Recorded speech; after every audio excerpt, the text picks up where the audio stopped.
please click panelists and attendees when you're writing, if that's okay. And if you have any questions that specifically will be for panelists, put them in the Q&A. We're really excited to be here and to be having this conversation with you all. Let's first talk about ourselves.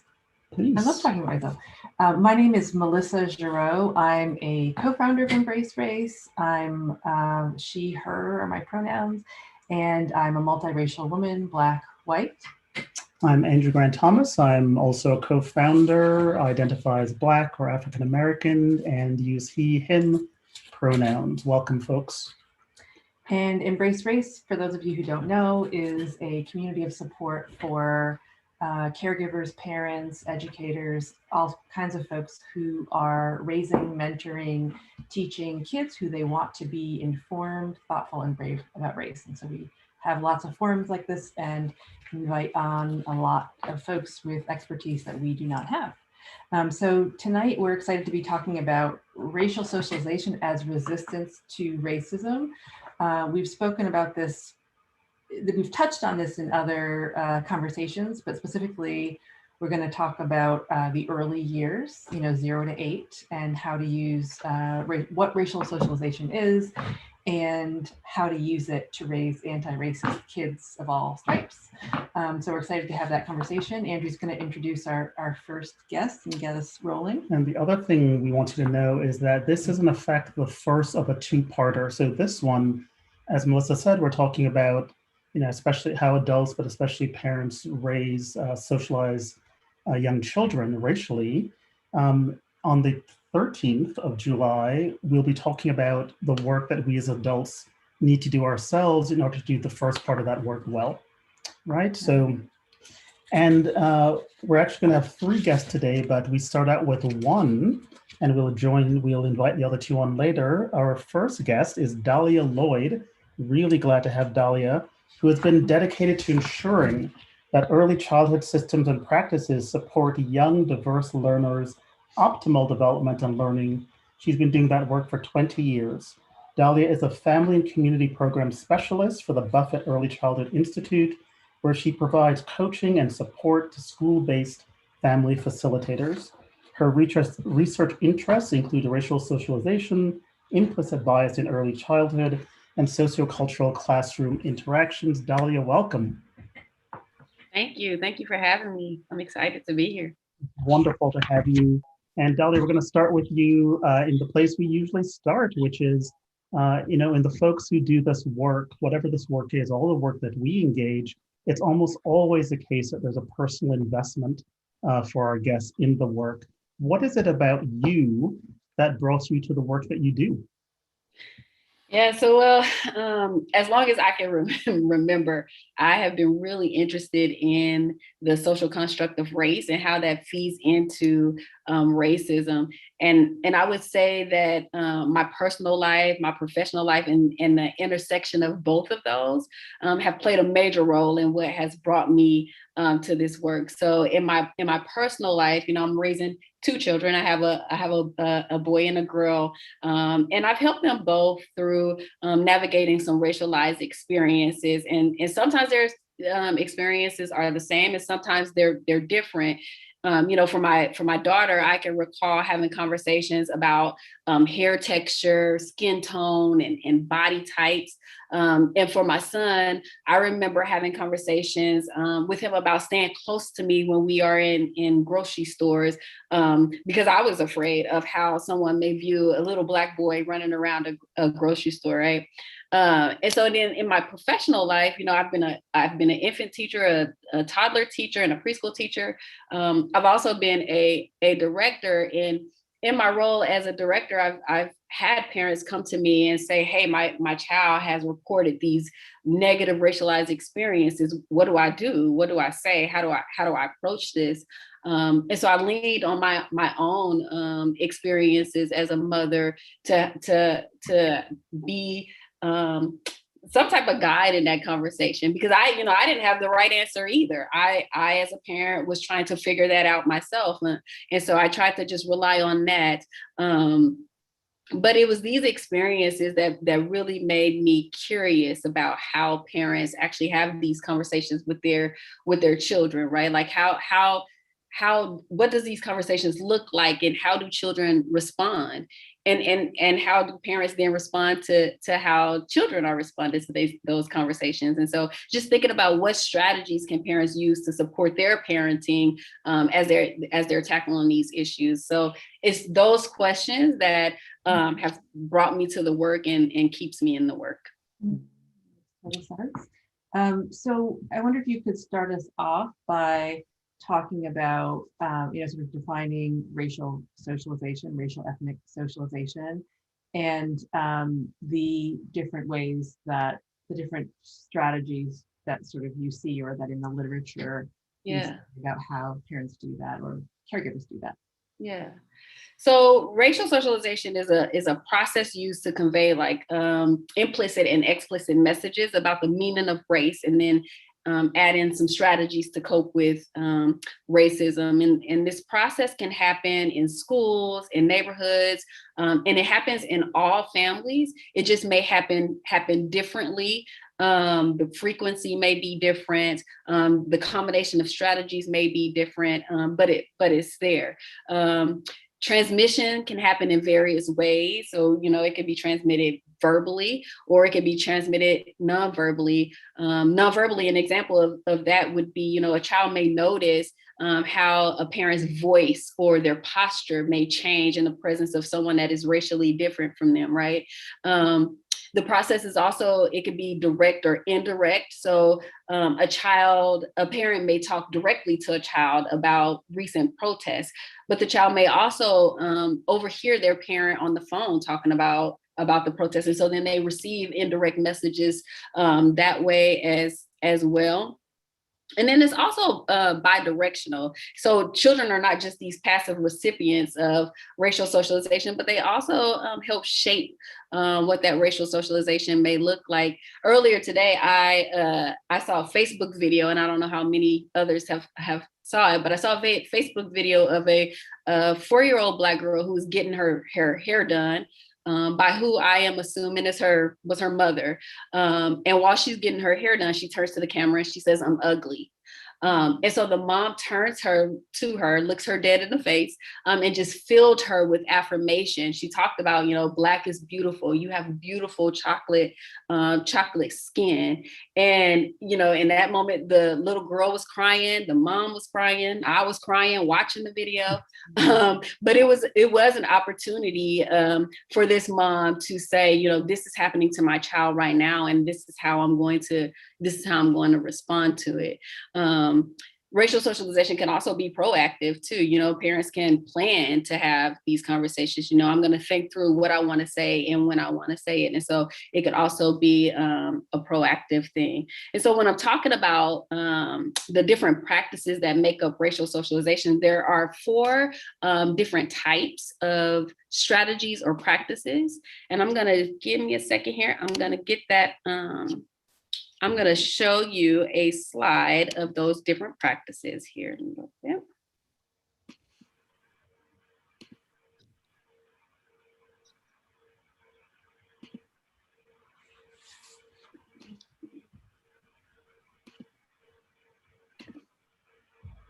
Can we see anything yet? No? Okay.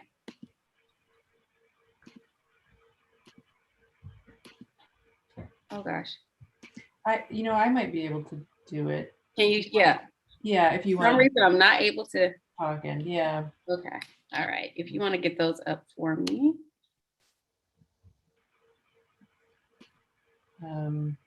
One thing, Dalhia, just while we were to put that up, is I think about, even that example of the 4-year-old, right, saying that she's ugly.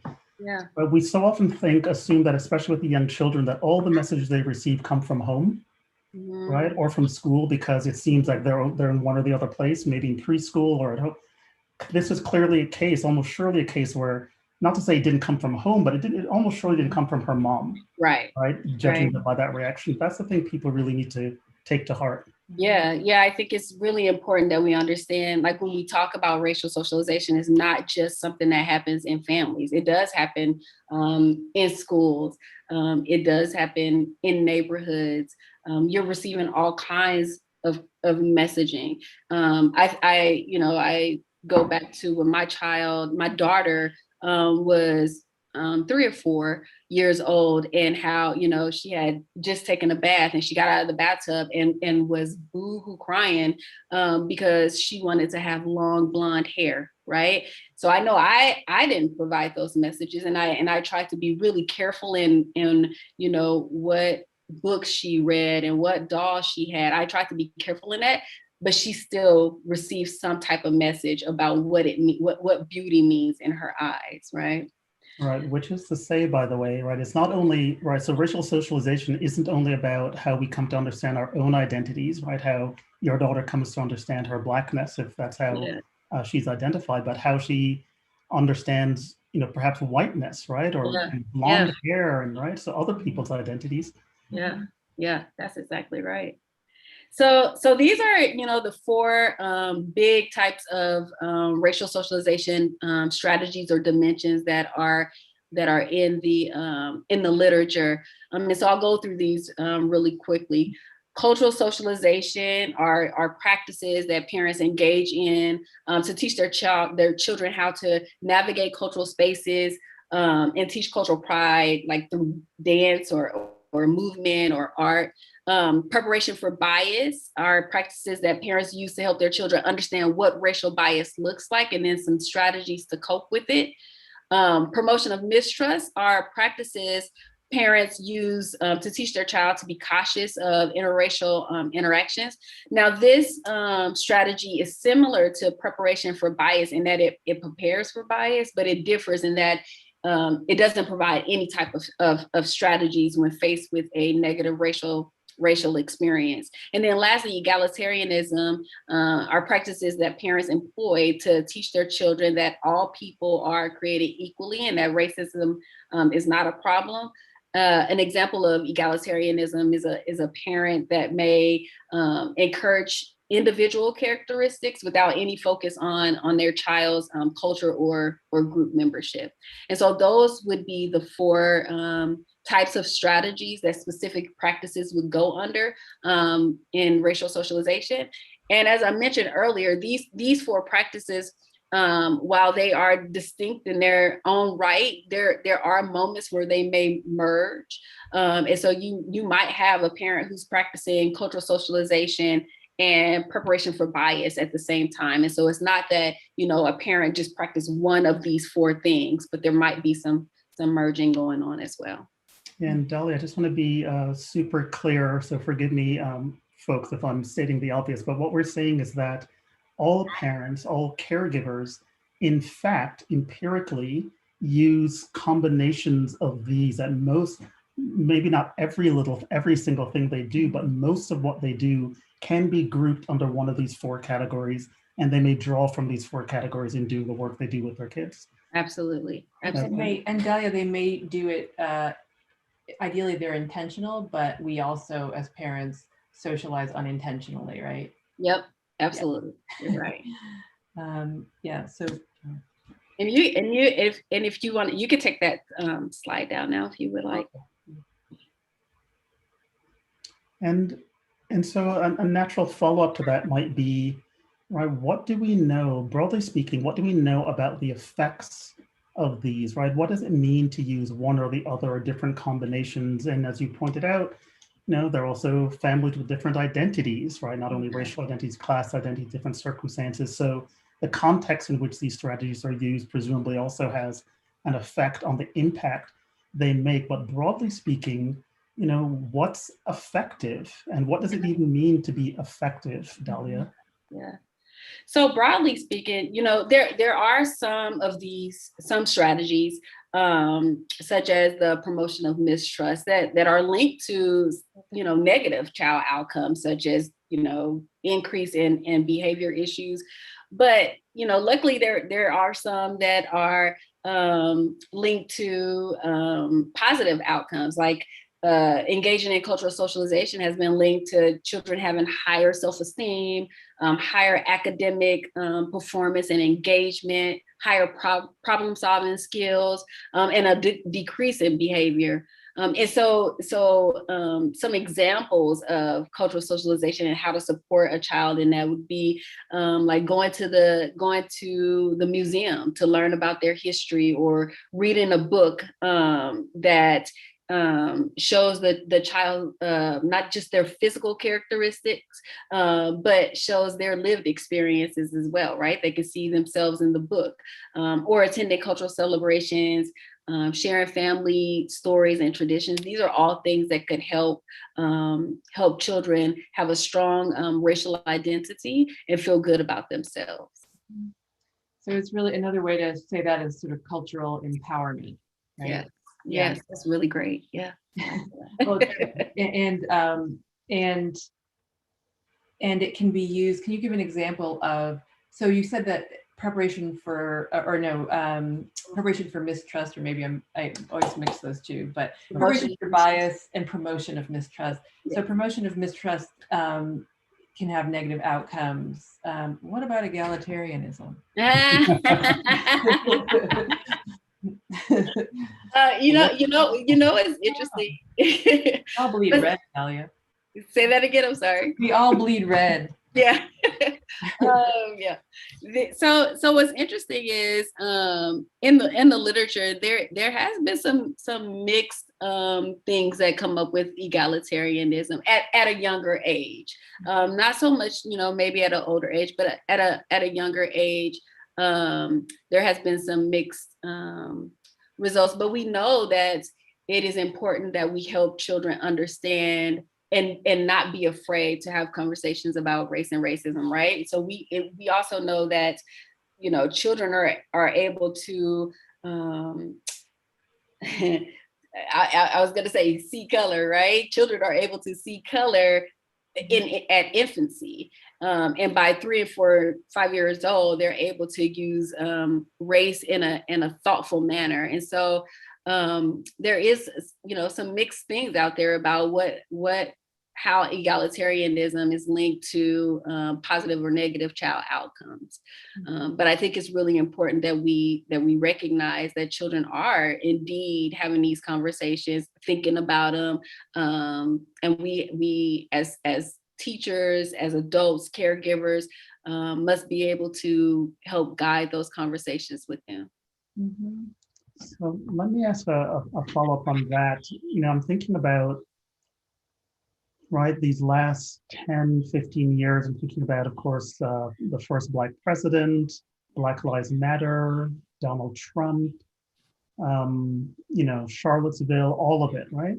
Yeah. And the protest, George Floyd and the protests last year, and this surge in, especially among white Americans, but not only among white Americans, this greater appreciation for the importance of race.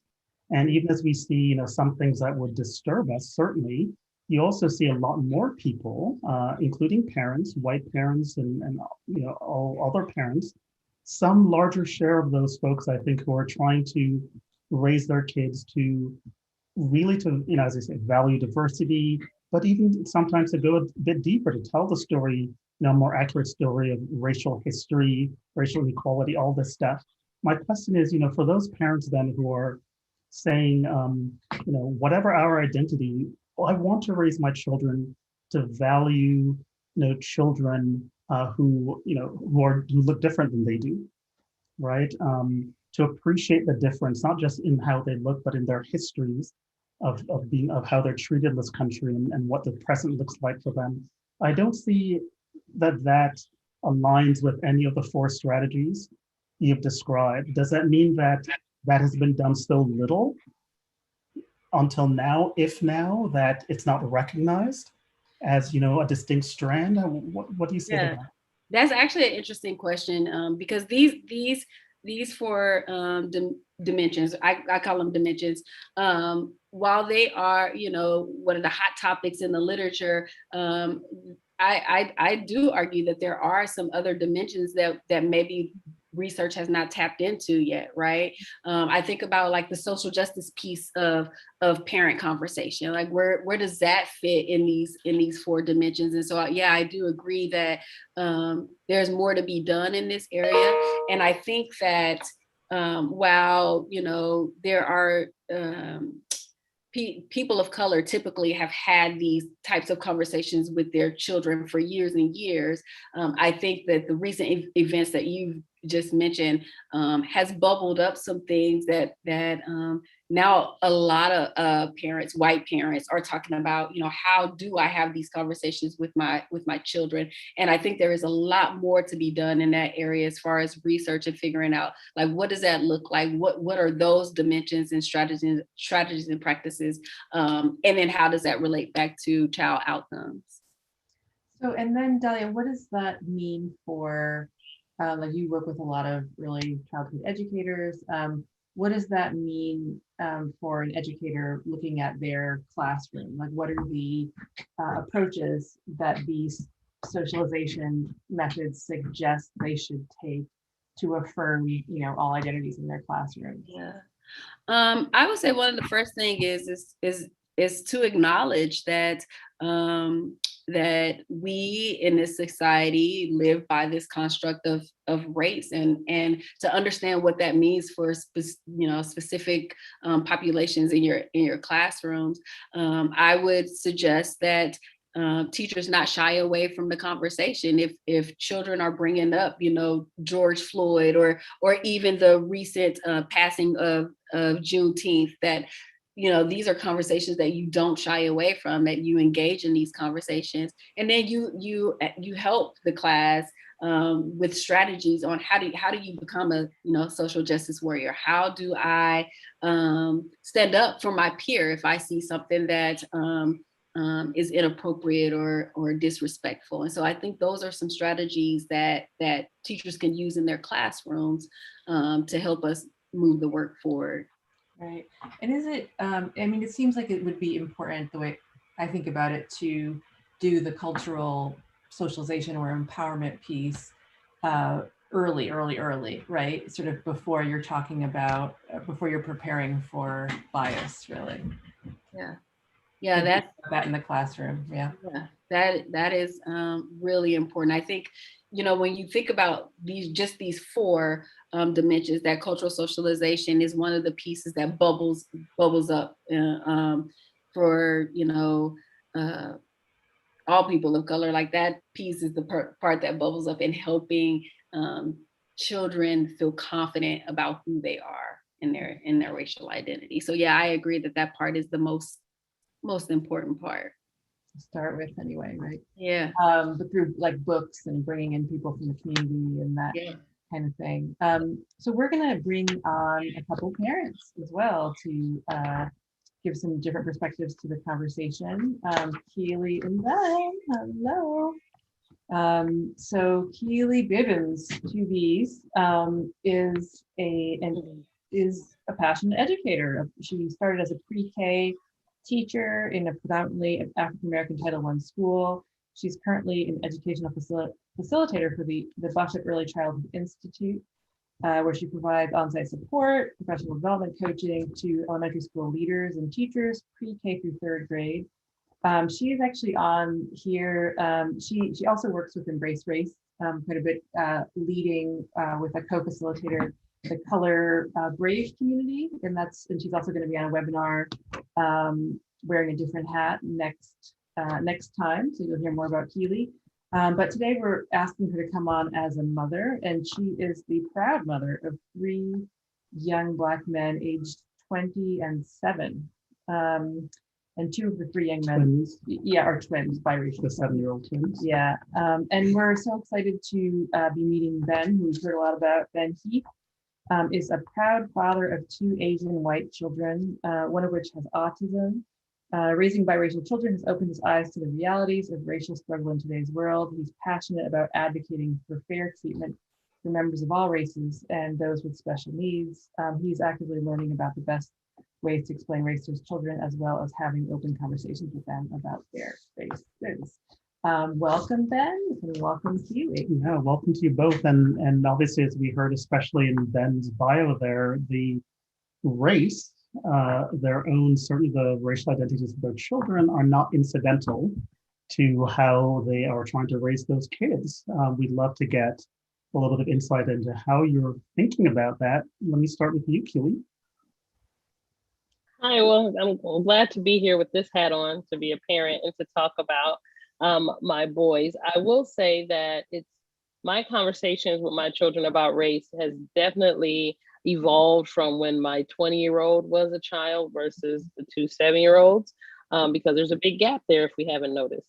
And there's a lot of learning between the two. So as I have listened to Dalhia, this is my second time being able to hear Dalhia's wonderful research in racial socialization.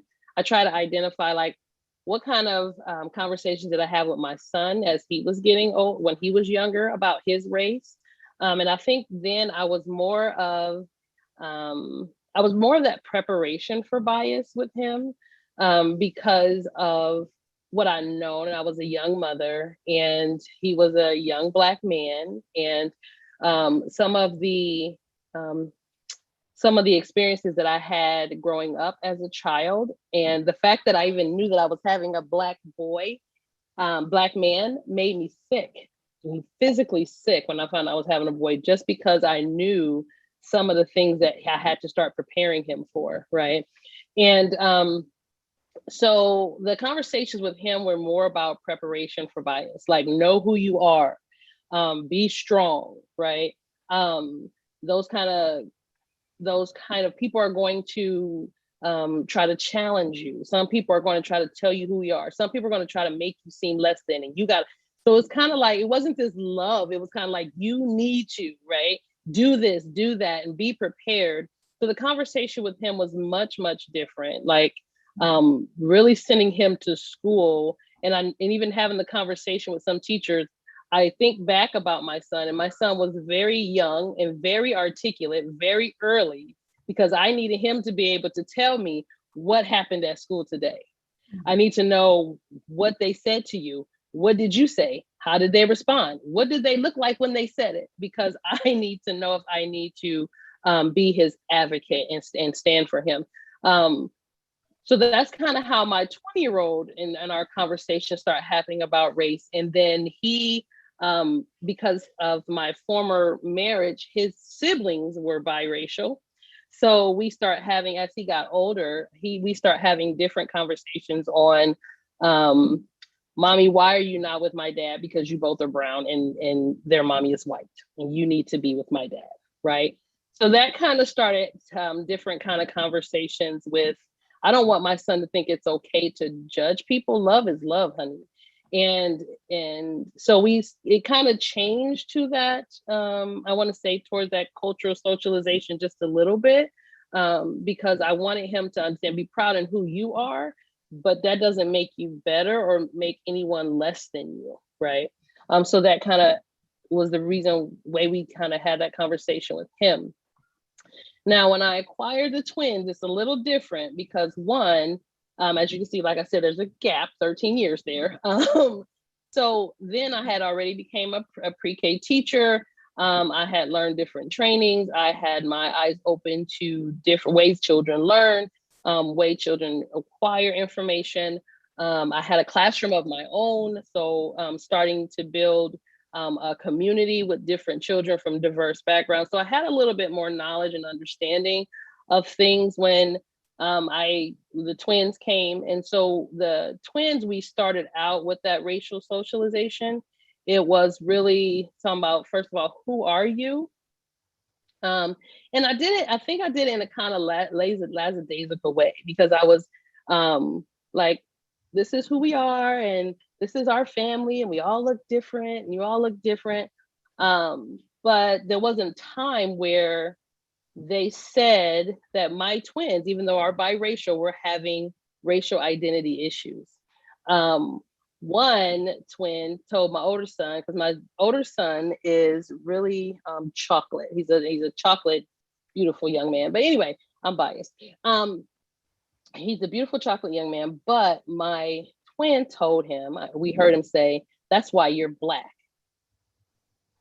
Wait a minute, like, wait, where did that come from? And so with that conversation, I started asking him not to, one thing I did learn is I didn't want to make him feel bad about his comment, right? Because I know that can have a very adverse effect of what I wanted. But I started asking him more questions, like, tell me more about that. Where did that come from? Why do you feel that way? You know? And he was like, and I asked him, I said, well, what color are you? He was like, I'm white. Really?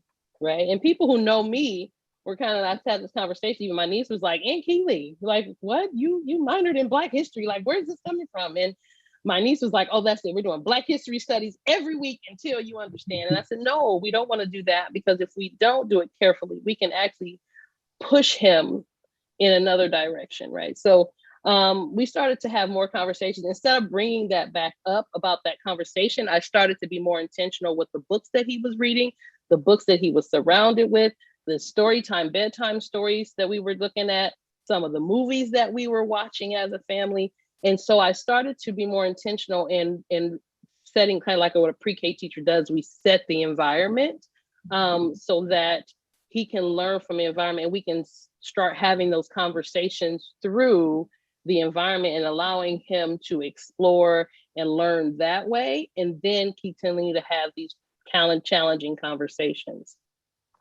So that's kind of how that kind of changed and shifted.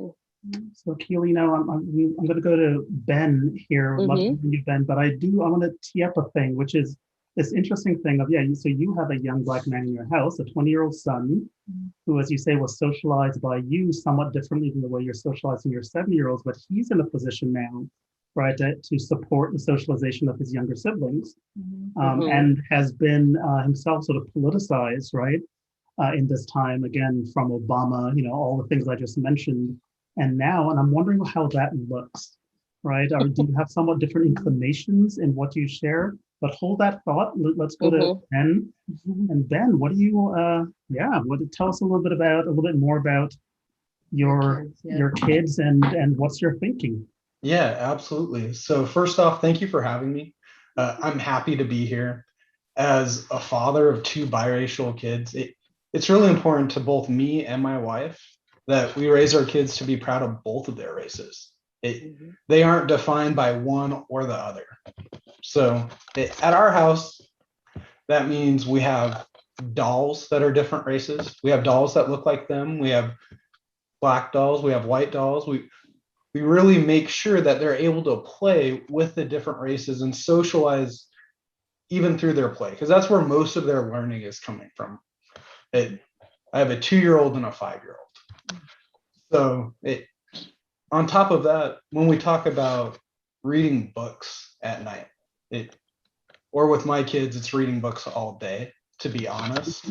But we're reading books that have that diverse mix of races and also celebrate their Filipino culture.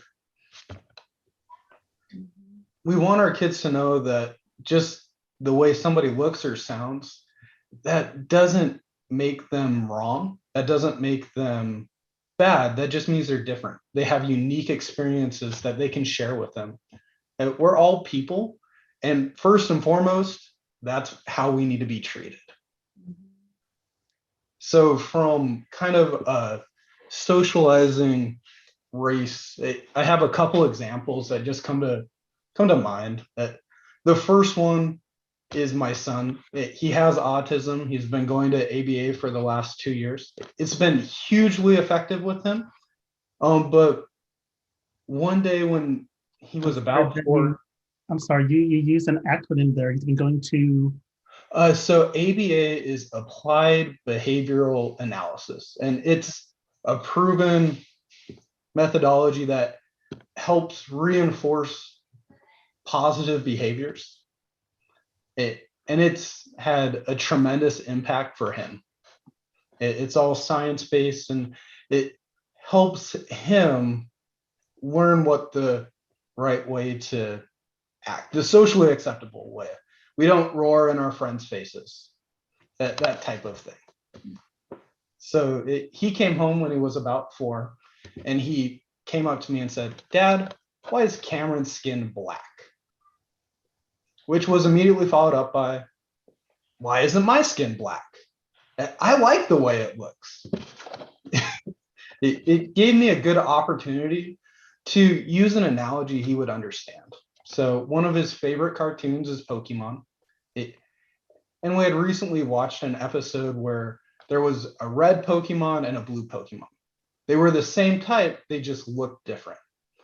So once I explained that to him, it was like a light bulb went off. He understood everything was good, and we just went on and played. So that type of conversation, when we talk about seeing no race, we celebrate that races are different and people have different experiences and different history that comes with that. But at the end of the day, they're still people. A little boy is a little boy, a little girl is a little girl, and we can all be friends. Thank you, Ben. Keeley, I'm just wondering if there, so for example, let me put it this way. Are you and your 20-year-old more or less on the same page? Are you inclined to have the same kind of conversations with the twins, the 7-year-old twins? I'm glad you asked that question. We are now. And that's why I think it was important for me to address how different it was with me and my older son, because there was some unlearning and some things I had to mend with him. And then he already had some experiences growing up in school. And because he was in college, and he was one of the young men who was in the back seat, who had to be pulled out the car and sit on the curb and check his ID when all these kids were just driving to Walmart. And he was with a white friend who was driving, but the rest of the guys were Black, and so I had to start having those mendable conversations with him, still trying to try to culture, do racial socialization. I mean, cultural, that first one, I can't think of it. Cultural socialization, yeah. Thank you. It wasn't coming out. To try to do those type of things with him, but it was kind of harder. It's kind of like what Frederick Douglass said, it's easier to do it right the first time than to fix a broken man, right? And so me and him had to have some conversations like, I apologize. You did my best, but then try to get him to have conversations on why I do it differently with the twins, and to help him understand why I do it differently with them. Because now what I learned when I was with him is and I'll talk about at the next webinar, is what I learned, how I learned about race, right? And we raise our kids the way we were raised sometimes until we know better. And so I was raising him out of that, versus I had to unlearn some things. And so I had to explain to him why I don't talk to the twins that way. And so much like Ben, you're absolutely right. My twins, they don't identify. If you ask them today, we did a lot of work. And if you ask them today, what race are you? They will say either they're biracial or I'm Black and white. We don't pick one over the other, which is different for me because I'm not, right? And so I had to actually talk to people who are biracial. I have some cousins who are biracial, some coworkers, and say, tell me, I have biracial children, and I need to not teach them how to be Black. I need them to walk in being biracial. And that's not my experience. So I had to do some learning and unlearning myself in order to help build them and to surround them. And they do too, Ben, and my boys are boys and they'll be dads one day, so don't judge, but they have dolls. They have dolls that have multiple nationalities, right? And we have action heroes but I purposely looked for books and posters with children that are biracial, books that I want to put on the web. I was going to put on our Facebook page. I Am Tan is one of our favorites, where this little boy was told he had to choose between if he wanted to identify as Black or white. And someone talked to him like, no, and create your own color. I Am Tan. Mixed Me, I am mixed. And those books where I'm not just telling them you're Black or white, you are in a whole group by yourself. And I mean, in a whole separate group, even from your mother and your brother. So. That's awesome and totally interesting, just the way we are different parents to each child, right? And we learn, we know better, we do better. So I love that. Maya, Angelou. Dalhia, I'm wondering just, briefly, we're going to go to questions because we have so many of them, but I'm wondering what you hear in what they're saying and sort of how it aligns with sort of what you hear from parents and teachers and how you think about racial socialization. Yeah, it's interesting to think about this. The two things that I picked up on was that I think is important, especially for teachers to hear this, is that they both have this goal of wanting to have these conversations with their children, but they both approached it differently. Keeley with her twins, she talked about the environment and how to set up an environment that gave messages that she wanted her children to have, and the books that she provided. And so she kind of went that route. Whereas Ben talked about, I talk to my child in analogies, right? And so for him and his family, that's really important. And so I think it's critical that teachers pick up on those differences and how, parents, yes, absolutely want to have these conversations, but how they're doing it is differently. And these are things that you can use in the classroom. So if you have a conference with Keeley and she talks about, setting up her environment, then you ask, what can I do in my classroom environment to support your work as a parent?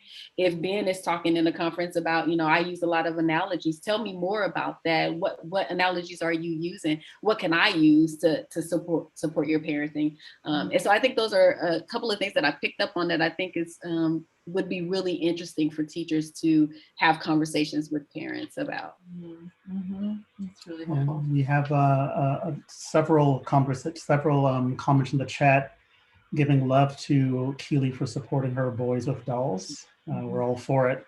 Lots of good questions, as Melissa said. And Dalhia and Keeley, Ben, feel free to weigh in on this as well. I know Dalhia and Keeley, you both work with parents and educators, right? Sort of have familiarity with those groups. So this certainly would love to hear from both of you.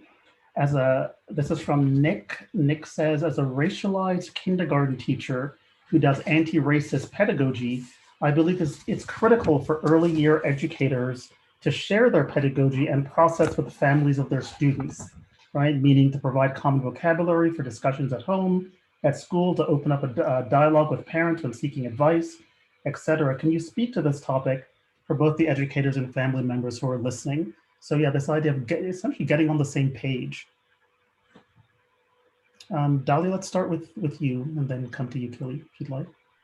Yeah, I think it's really important to start with, asking parents, are you having these conversations at home? And if you are, what does that look like? This is how I plan to have these conversations in my classroom. These are the terms that I'll be using. Do you agree with these terms? There's so many terms to describe different things. And for example, I always get the question of, do you prefer Black or African American? And for some people, one or the other is what they prefer, right? And so having these conversations ahead of time so that you are aware of how your parents are wanting to have these conversations is really important. And not only that, but then parents also understand, okay, so as a teacher, I know that my child is going to hear, these terms in the classroom, and how do I feel about that? How am I going to support that at home? So that's how I would respond to that question. I hope that was helpful. No, thank you, Dalhia. Keeley, you want to weigh in on this one? Sure. Very similar to what Dalhia was saying, and I can actually go back into my time in the classroom where it's one of those situations. I was in pre-K, so we actually did home visits, and I was able to ask questions like this.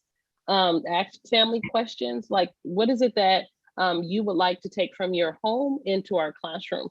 How would you like your child, what does your child like to be, if they have a nickname, what makes them more comfortable?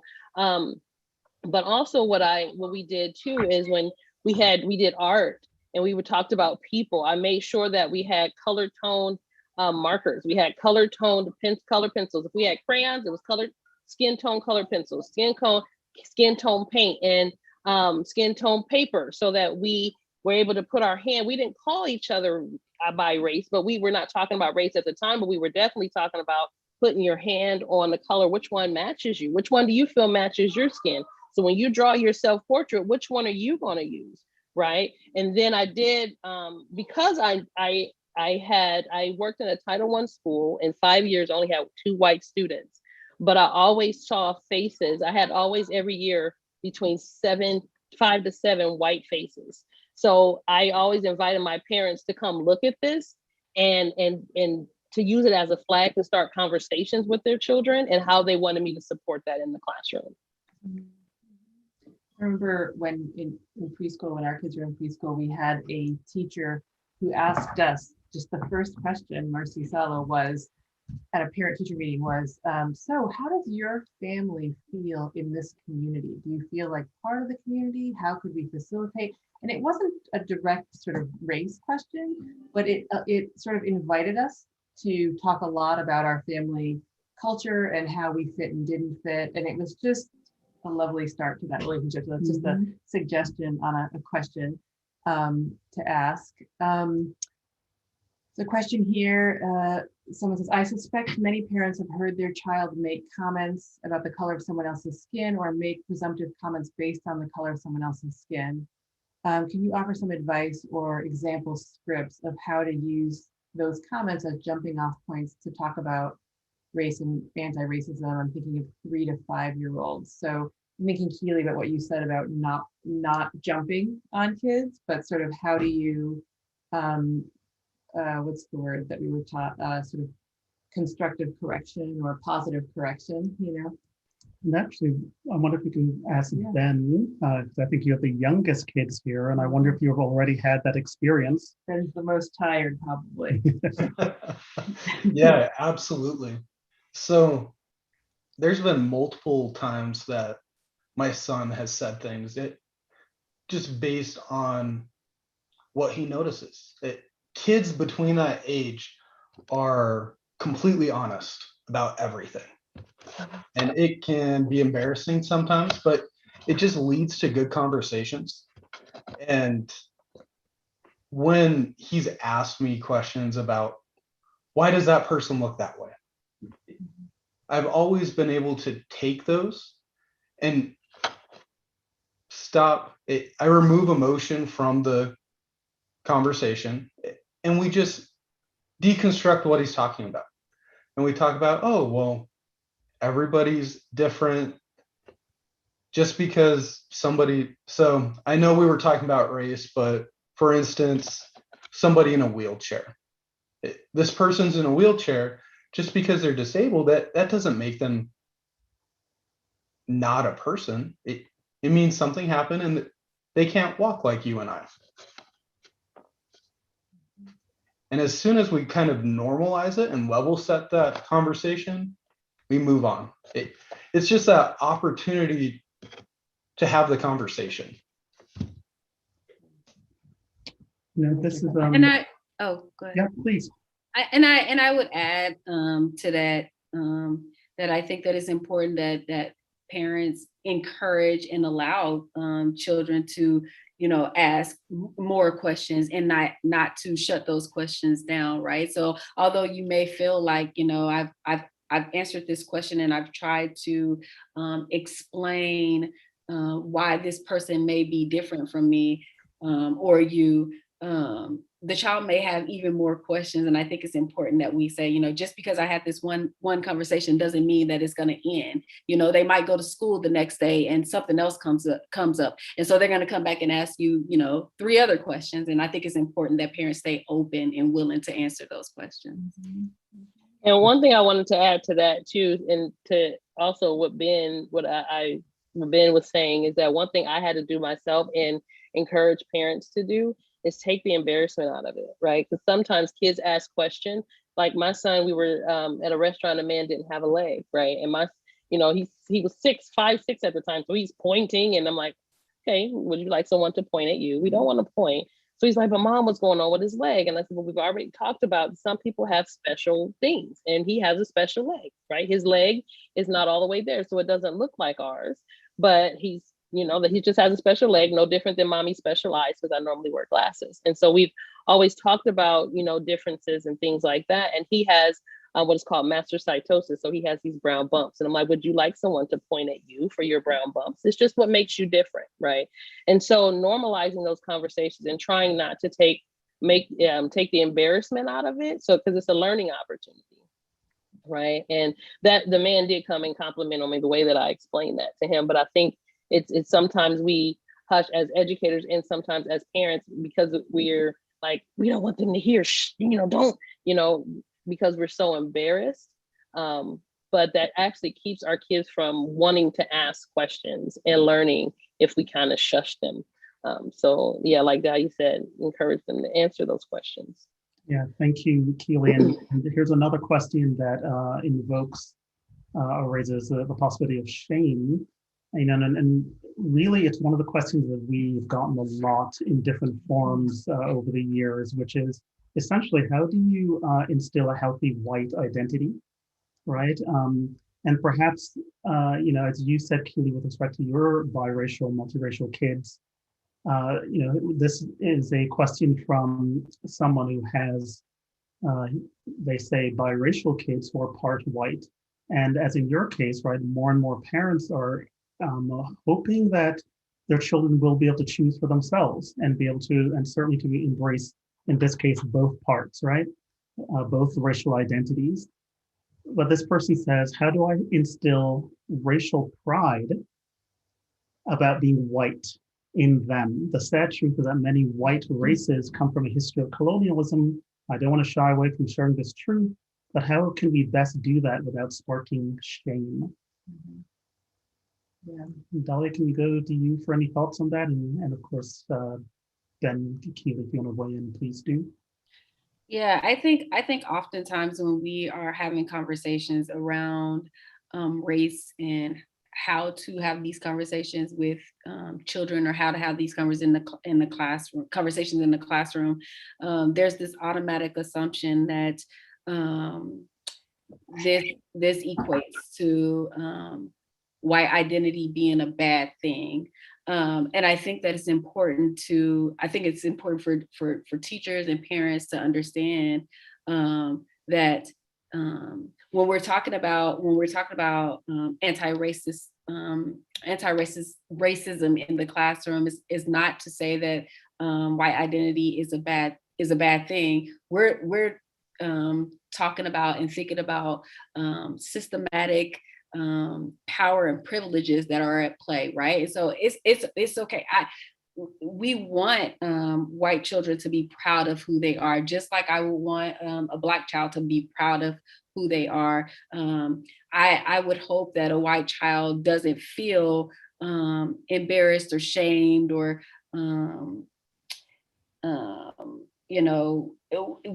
wish differently about their skin color, just like I wouldn't want that for a child of color. And I think that by acknowledging, that race is a social construct, talking about, the status quo of what is happening in America, but that we all contribute to what is America. I think that may help with children and white children in racial identity. And I go back to, that cultural socialization piece. While it is really prevalent in families with people of color or families of color, I think it's also important in white families too. Like we have the history, right? But being able to talk about the real history and not sugarcoat it, but letting children know, like, yes, this is what happened in our history, and this is how we want to move forward. So not ignoring things, but actually putting it out there and talking about it. So, and we do have choices in how we show up, right? Yeah. Yep. Absolutely. And I mean, I see that Louise Derman Sparks is on. And I always refer to her book when people ask us, what if all the kids are white, in the classroom and what you do.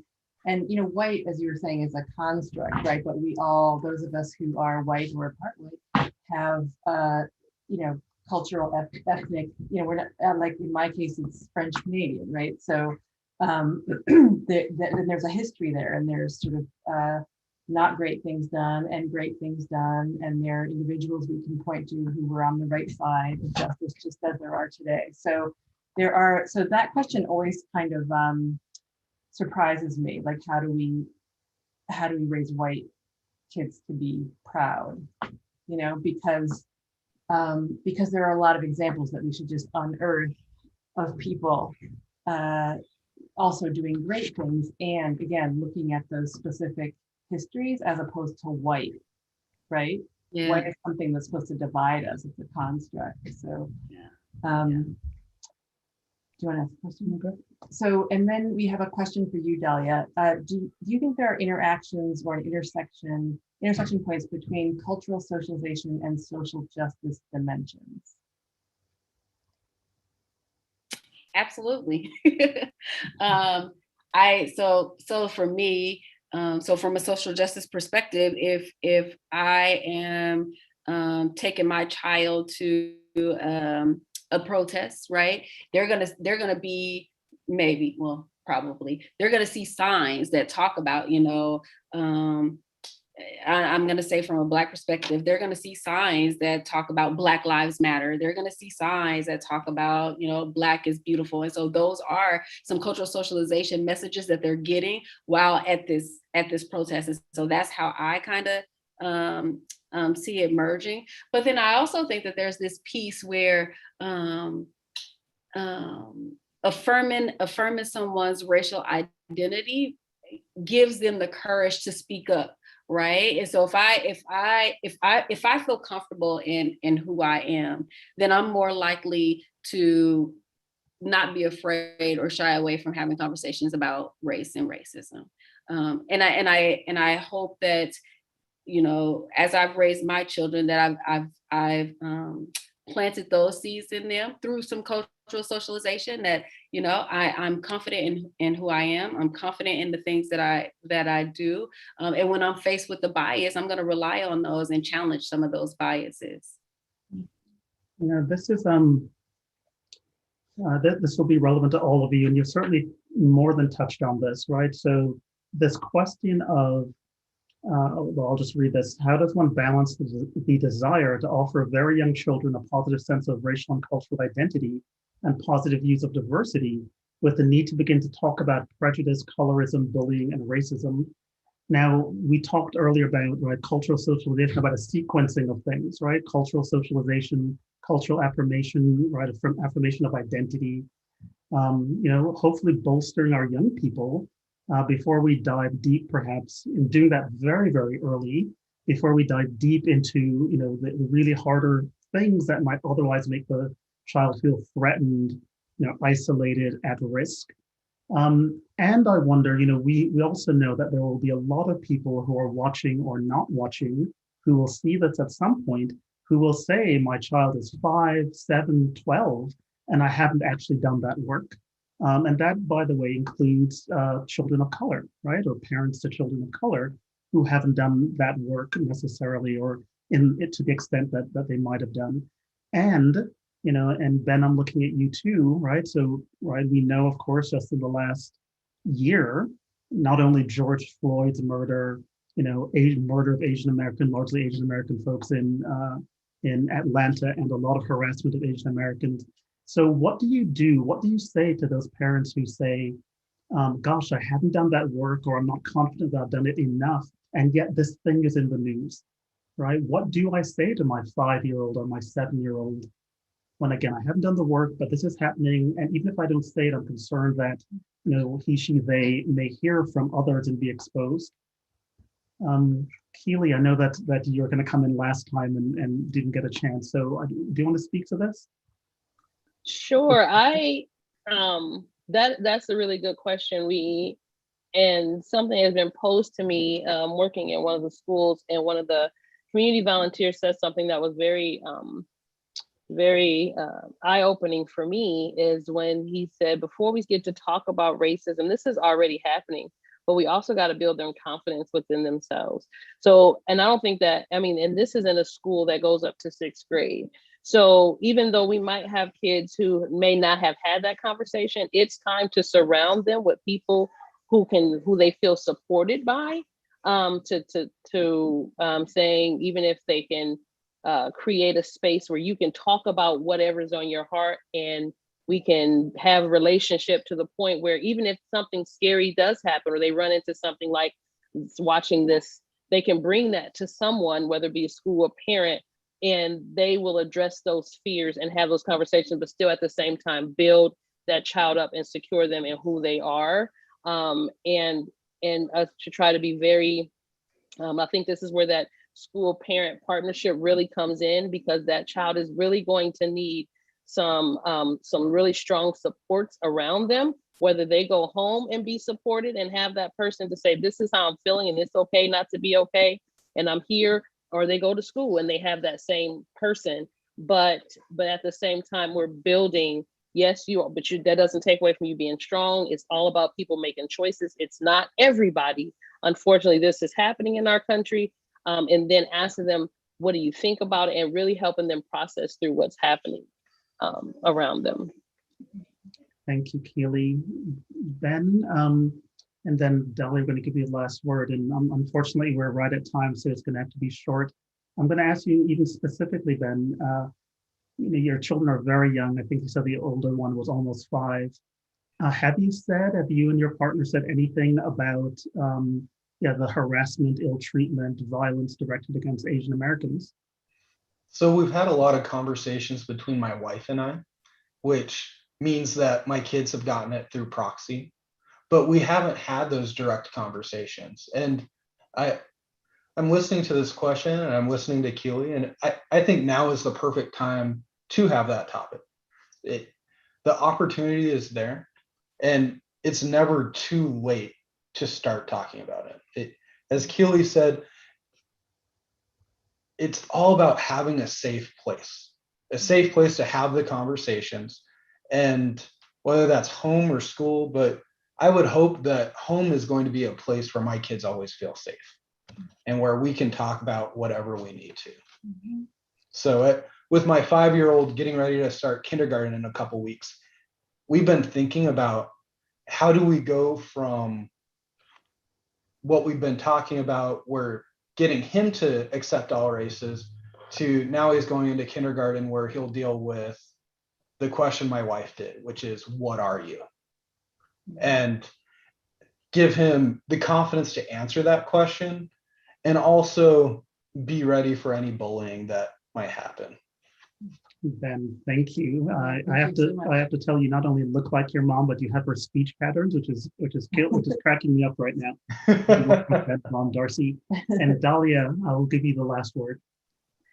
Yeah, I would say, Dr. Anderson, who's been on with you before, Dr. Anderson and colleagues have talked about, there are 3 things that you can really do is, 1, provide a space for children to talk about race and racism, but 2, practice, right? So maybe you practice in a mirror, maybe you practice with a colleague or a friend or your partner, but practice how you're going to have those conversations so that, you have time to think through or stumble through how you want to approach those conversations, and then relying on those 2 so that you don't create a more stressful situation when you're with your child and you're engaged in these conversations. It's already stressful to talk about race and racism, and so you want to try to make it as less stressful for you and the child as possible. And so just maybe doing those 2 things might be helpful. Right, because they pick up on that. Yeah. Thank you so much. Thank you. This was wonderful. We will thank you everyone who's participating in the chat, and to our guests. We'll send everyone the video tomorrow, and the transcript will come, and we'll let you know about the upcoming webinar that Keeley's going to be in about sort of the self-work that's also part of this. Ben's mom Darcy. And Ben's mom Darcy, so you can see if the speech patterns are the same. So Keeley, Ben, Dalhia, thank you so much. Thank really you so appreciate much. it. was so great. Keep doing the work, y'all. Thank you. Thank you so much. Thank you to our interpreters. Bye.